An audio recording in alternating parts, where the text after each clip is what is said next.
ఇప్పుడు దాని గురించి పల్లెటూరులో ఒక పెద్ద ఆయన గురించి ఒక చిన్న పాట పాడండి.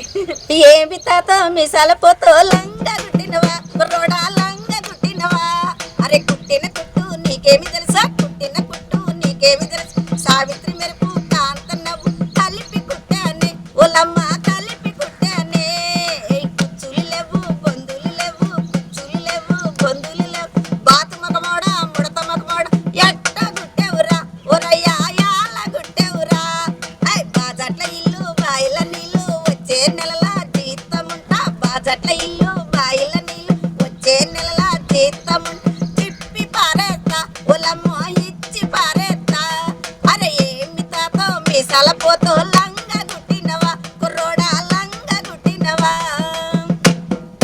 లంగా కుట్టిన దానికి తాతను అడుగుతుందా? తాత అంటే టైలర్ అంట ఆయన వచ్చి రాని టైలర్ మిషన్ పెట్టిండు నాలాంటోడు మిషన్ పెట్టి అది కుట్టటో రాలేదు అయితే మరి నీలాగా కొంచెం ప్యాషన్గా అట్ట ఇప్పుడు చదువుకున్న పిల్లలు కాదమ్మా అవును మోడల్గా ఉంటారు కదా అవును.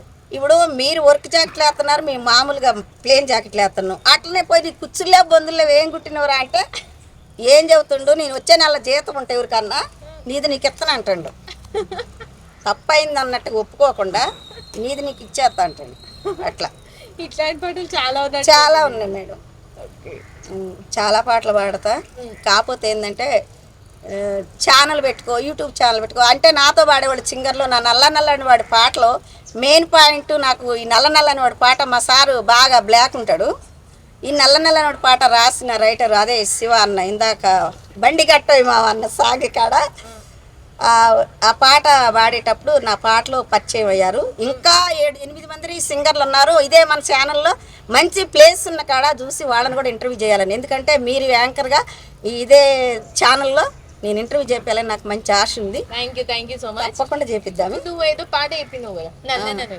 ఇంతకీ ఆ అంకుల్ ని చూడకుండానే పెళ్లి చేసుకున్నావు కదా ఒకవేళ చూసుంటే చేసుకోకపోదువా? చేసుకుంది మేడం తల్లిదండ్రి ఏది చేస్తే అది ఫస్ట్ నుంచి కూడా నేను తల్లిదండ్రికి లోపడే జీవించినావా తల్లిదండ్రి దగ్గర బిడ్డ పాత్ర కోల్పోయా భర్త కాడ భార్య పాత్రని కోల్పోయినా మరి ఇప్పుడు పెళ్లి చేసుకున్న వాళ్ళు ఎవరు కూడా సుఖంగా సుఖపడకపోతే మేలే మేడం సుఖపడకపోతే మేలే మనిషి అని గౌరవించాలి కానీ అది కూడా లేదు బిడ్డలు అని చెప్పి బిడ్డల కోసం పాకులాడుతున్నాయి అది దేవుడు ఏం చేస్తాడో లే కానీ అయితే కుడివైపు పాప బాబు వాళ్ళిద్దరు ఉన్నారు అయితే మా సార్ గురించి పాట పాడిన నాకు నేనే పాటలు సంతోషిస్తా ఎవరికి చెప్పుకోను మా ఆయన ఒక్కడే సపోర్ట్ చేస్తాడు పాటలకి అట్లాంటి పడుతుండడం చాలా చెవులు వినపడకపోయినా ఇటు పెట్టుకొని వినపడతాను ఫస్ట్ నుంచి పెళ్లి కానీ తొంచి వినపడదు పెట్టుకొని పాట బాగా పాడిన నీ టాలెంట్కి యాడ్సప్ నాకు చదువు రాపని 10th చదివిండు అప్పట్లోనే 10th చదివిండు ఎందుకు 10th చదివిన ఏం లేదు పెంటలు పడినా ఏం లేదు ఇప్పుడు బస్సు బోర్డు వెనకట ఒక పాట ఉంది అక్షర దీపం బడిలో అక్క బిడ్డ పెళ్లి కానీ పోయినప్పుడు నువ్వు రామవరం స్టేషన్లో దిగినప్పుడు ఎక్క మకాన్ వేసుకొని దిక్కులన్నీ చూసావు రారా నా స్వామి రంగ మామను రారు చదువుకుందాము బడికి పోదాము రారని చదువు లేదు నాకు నేను పోయి బస్ బోర్డులు మీలాంటి వాళ్ళని అడగాల బ్యాగ్ అయితే స్టైల్గా తలిగించుకుంటున్నా హ్యాండ్ బ్యాగ్ ఏముంది 250 పెడితే వస్తుంది కోటిలో ఏ బ్యాగ్లు ఎవరైనా వేసుకోవచ్చు ఏ డ్యూటీ బాయ్ వాళ్ళు కూడా చెత్త వాళ్ళు కూడా హ్యాండ్ బ్యాగ్ తలిగించుకుంటారు టచ్ ఫోన్ పట్టుకుంటారు అయితే తను చదువు రాపోయినా ఈ పాటని నాకు చాలా ఇష్టం ఇప్పుడు మా ఇద్దరు మేల్ వర్షన్ ఫీమేల్ వర్షన్ పాడేటట్టుగా మా ఇద్దరికి ఒక పాట రాయమంటే ఆయనకి రావటం లేదు ఫస్ట్ పాడే కదా బండి గట్టోయి మా అన్నది మేనకోడలు మేనమాలాగా పాడదామంటే ఆయనకు వాయిస్ కలగకపోతే సింగిల్ వర్షన్ బాబాయ్ మీద నీ మీద ఒక సాంగ్ రాతనని రాసిండు మేడం అది పాడతా సిలకేమో పచ్చన కోయిలేమో నల్లనా చింతకాయ పుల్లన నా మగుడు నల్లన చింతకాయ పుల్లన నా మగుడు నల్లన నల్ల నల్లని వాడే నా మగుడు నల్లని వాడమ్మో నా మగుడు అరే నల్ల నల్లని వాడే నా మగుడు నల్లని వాడమ్మ నా మగుడు మేడంటే మిద్దంటాడు నా మగుడు పువ్వంటే కాయంటాడు నా మగుడు అరే ముద్దు ముచ్చటలేదే నా మగుడు మోర పూలైనా తేడమ్ము నాకు వీడైనా కాదమ్మ నా మగుడు వీడు చూడైనా కాదమ్మో నా మగుడు చిలకేమో పచ్చన కోయిలేమో నల్లన చింతకాయ పుల్లన నా మగుడు నల్లన చక్కనైన చిన్నదాన్ని నవలి కన్నుల దాన్ని కుర్రదాన్ని కందిరిగా నడుముదా నల్ల నల్లని వాడే నా మొగుడు నల్లని వాడమ్మ నా మొగుడు. ఆయన గురించే రాసిన మేడం, రాపియాలనే రాపిచ్చును. అయితే ఆ పాట మంచిగా ఉంది, పాడిన కూడా. అది డీజే వర్షన్లో వచ్చింది, స్టూడియో వర్షన్లో కూడా. అత్తకేసామండి దానిలో కూడా. హీరోయిన్కి హీరోకి తల్లి వేసాం. వనపర్తి కాడ షూటింగ్ జరిగింది. సూపర్ సూపర్, నిజంగా మస్తుంది పాట మాత్రం. నల్లని వాడే నా మొగుడు, నల్లాని వాడమ్మ నా మొగుడు, నాకు వీడైనా కాదమ్మా నా మొగుడు, నాకు జోడైనా కాదమ్మా. నిజంగా జోడే కాదు. అంకుల్ వింటురా? ఇంటర్వ్యూలో చెప్తుంది ఈడు కాదంటే జోడి కాదంట. మీరు పోయినాక చెప్తారులే, చూసినాక అంత ఇంట్రెస్ట్ ఏం చూడారు కానీ నాకే ఇష్టం ఉందమ్మా. అయితే మీలాంటి వాళ్ళ ద్వారా నేను బయటకు రావాలని ఉంది. నాకు ఏదన్నా గంతగింత ఏదన్నా కొంచెం ఏదన్నా అవకాశం ఇస్తారేమనే దానికోసమే నేను ఇంటర్వ్యూలు ఇచ్చుకుంటూ వస్తున్నా. సాంగ్స్ కూడా ఏ సాంగ్స్ అయినా పాడతానా. అయితే ఇదే ఎర్రమల్లెల సినిమాలో మాదల రంగారావు ఒక సాంగ్ పాడింది. ఆ సాంగ్ చాలా అంటే చాలా బాగుంటుంది. మీరు రెడీగా వినటానికి రెడీగా ఉండండి. హే ఇళ్ళకి జిగ్గు జిగ్గు లకి జిగ్గు జిగ్గు లంబాడి ఇళ్ళకి జనక జనక రే తగడి తగడి తాళం ఏకో తిరగబడర అన్నా నీవు తిరగబడర అన్నా తిరగబడర అన్నా నీవు తిరగబడర అన్నా. గుంటనక్క మాటలు నమ్మి ప్రేమ తల్లిని వదిలేవా, కామాంగుల నీడలు వదిలి పాలేరుగా మారేవా. గుంటనక్క మాటలు నమ్మి నేల తల్లిని వదిలినవా, కామాంగుల నీడలు వదిలి పాలేరుగా మారేవా. ఓ రైతు కూలన్నా ఎన్నాళ్ళు ఈ కొలువు ఇక నన్న కళ్ళు తెరువు లగి జిగు జిగు లగి జిగు జిగు లంబాడే లగి జనక జనక రే తగడ తగడ తాళం ఏకు తిరగబడర అన్నా నువ్వు తిరగబడర అన్నా. సూపర్ సూపర్ సూపర్, మస్తు వాడిన. నాకైతే నిజంగా నీకు ఇంత టాలెంట్ ఉందా అమ్మో. అటు సినిమా పాటలు కాదు, ఇలాంటి పాటలు, జానపదాలు, సేకరణ పాటలు, మా నిజంగా హ్యాండ్స్ అప్ నీకైతే. నిజంగా చెప్తున్నా, నాకు హ్యాండ్స్ అప్ తల్లి. ఎందుకంటే మీ ఛానల్లో ఈరోజు నేను ఇంటర్వ్యూ ఇస్తానంటే సార్కి అనుకోకుండా నా అంతటి నేనే ఫోన్ చేయటం, వస్తా అమ్మ ఇంటర్వ్యూ నేను పిఎంటి కాలనీలో ఆపిస్తుందని అంటే. ఒకటి గుర్తుపెట్టుకో అమ్మ, ఎవరిని ఎక్కడ పరిచయం చేస్తాడో దేవుడు, ఎవరి ద్వారా ఏం అవకాశాలు వస్తాయో, రేపు నీ వల్ల నాకు రావచ్చు, నా వల్ల నీకు రావచ్చు, చెప్పలేము. ఇదొక్కటి నమ్ము చాలు. అయితే అమ్మ ఇంత మంచి మంచి పాటలు పాడుకుంటున్నాం కదా, మీ అమ్మ గురించి పాడాలంటే, అమ్మ గురించి పాడాలంటే ఒక మంచి పాట మా అందరి కోసం. ఓకేనా. అమ్మ నాకు పెళ్లి చేసిన విషయం గురించి నేను నా సొంతంగా రాశా మాధవి గారు. ఆ పాట పాడతా నేను. ఆమె నాకు చేసి నా జీవితాన్ని ఇట్లా పెట్టి ఇలా చెప్పుకోవడానికి కూడా లేకుండా మీ ఛానల్ వాళ్ళ ముందు నాకు ఏడుపు. ఎందుకంటే ఇంటికి పెద్ద బిడ్డను కాబట్టి అన్ని విధాలుగా చాలా నన్ను సహకరించింది. లాస్ట్ ఫైనల్లో అమ్మకే నేను ఏం చేయలేకపోయాను. అయితే నన్ను ఇయటం కూడా అనవసరమైన, అంటే ఇంత ఏజ్కి వచ్చి నేను ఆ పెళ్లి గురించి ఎందుకులే కానీ తను ఒక ఇచ్చిన సంబంధాన్ని గురించి నేను సొంతంగా ఒక పాట రాశాను మేడం. ఆ పాట పాడతా మీ ఛానల్ ముందు. ఏడవద్దు.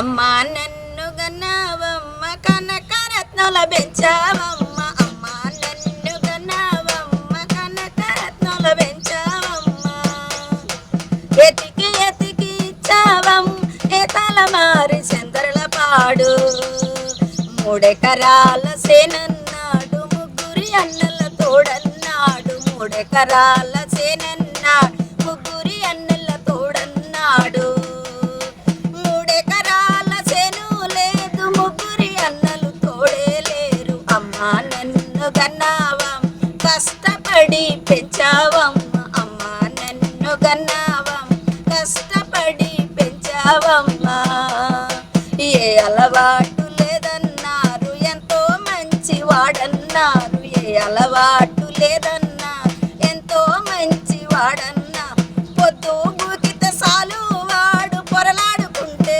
వత్తుండమ్మా, పొద్దు గూకిత సాలు పొరలాడుకుంటే వత్తుండమ్మా, అమ్మ నన్ను కన్నావమ్మ కష్టపడి పెంచావమ్మ, ఎతికి ఎతికి ఇచ్చావమ్మ ఏ తలమారి చంద్రుల పాడు. ఈ పాట అంటే ఆయన గురించే వాడినవా? నన్ను ఈటల సంబంధం గురించి వాళ్ళు చెప్పిన ఈ తుపాకి మాటలు నమ్మి సిటీ వాళ్ళని ఇచ్చింది కదా, ఏమి తాగడన్నారు, సర్వతాగు. అందరు అట్లనే చెప్తారు కదా, ఫస్ట్ బుద్ధివంతుడు ఏం తాగడు ఏం చెయ్యడు అని చెప్తారు, కానీ అసలు కథ పెళ్ళి అయిన తర్వాత తెలుస్తుంది ఆయన ముచ్చట ఎట్లుంటది అనేది. అంటే ఇప్పుడు జనరేషన్ వేరుగా ఉంది నాన్న, అప్పుడు జనరేషన్ వేరుగుంది. ఇప్పుడు దగ్గర దగ్గర నాకు 47 సంవత్సరాలు ఉండొచ్చు, 46 ఉండొచ్చు. ఆమె డేట్ ఆఫ్ బర్త్డే ఏమి వేయలే, అందరికీ వేసారు, నాకే వేయలే. నా దగ్గరికి వచ్చేసరికి ఆమెకు డేట్లు గుర్తు లేకుండా పోయింది. ఫస్ట్ పిల్లని కాబట్టి తతిమళ్ళు అందరికి ఉన్నాయి డేట్లు, అందరినీ చదివిచ్చింది. మరి నేను ఏం పాపం చేస్తున్నా నాకు అదే అర్థం కాదు.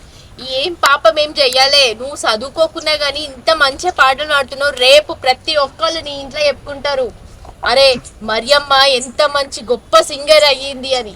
మనకేం కావాలి చెప్పు, పైసా కావాలా? అన్నీ వద్దు కదా, ఇవన్నీ వద్దు, మనకి కావాల్సింది పేరు. రేపు ఊర్లో అందరు చెప్పుకోరా, ఇప్పుడు కనకవ్వ ఎంత ఎంత ఫేమస్ అయ్యింది. అయితే అమ్మ ఆమెకి ఎక్కడిది చదువు? బతికొండంగా అమ్మ ఏమన్నదంటే అందరిని చదివించినా వేస్ట్. అయితే నాన్న డ్రామాలు వేసేది, రామాయణంలో లక్ష్మణుడికి వేసిండు. వేస్తే అప్పుడు మా పిల్లలు చిన్నోళ్ళు, వాళ్ళకి చదువులు లేవు. అయితే ఇంటికి వచ్చి పంతులు గారు నేర్పిస్తాడు. నాన్నకి లక్ష్మణుడికి వేసి పాత్ర టేజీ ఎక్కి పాడాలి. పాతకాలంలో ఇప్పుడు డ్రామాలు వేసి చిత్రరామాయణం అలాంటివి చేసేటప్పుడు ఒక పుల్లలు పట్టుకొని ఊపటమే తప్ప వీళ్ళకి వీళ్ళు తెలియదు కదా. అయితే లక్ష్మణుడి పాత్రకి ఇచ్చినప్పుడు నాన్నకి ఒక పాట ఇచ్చారు, చిన్నది కోరస్. ఆయనకి రావట్లా. అయితే అమ్మ ఇటు చెప్పిపోయింది అట్లనే అంటే ఆయన చెప్పేటప్పుడు నేను విన్నా. అయితే అది నేను చెప్పాను నాన్నకి, అది నేను పాట రూపంలో చెప్తా. దశరథ నందనుడో నా తండ్రి కావలే గుణ సుందరుడో, దశరథ నందనుడో కన్న తల్లి ఇనవే, కమిసెలియ దేవి నా తల్లి కావాలే, కన్న తల్లి ఇనవే, ముగ్గురు తమ్ములురా నా సేవలు చేయుదురిలలో ఎప్పుడు, ముగ్గురు తమ్ములురా. ఇట్లాంటి పాట నాన్నకి ఇచ్చారు. అంటే నాన్నకి ట్యూన్ ఇచ్చేసి వెళ్ళారా లేకపోతే? ఆహా లేదు, ఆ పాత్ర నాన్న చెయ్యాలి, ఆయనకి ఆ పాట రావట్లేదు. నేను పాడి చెప్పా. తేదీ ఎక్కినప్పుడు దశరథ నందనుడు నా తండ్రి, తల్లి కౌశల్యదేవి, భరతుడు శత్రుఘ్నుడు లక్ష్మణుడు నీ తమ్ముళ్ళు కాబట్టి అది పాడాలి నాన్నని చెప్పా.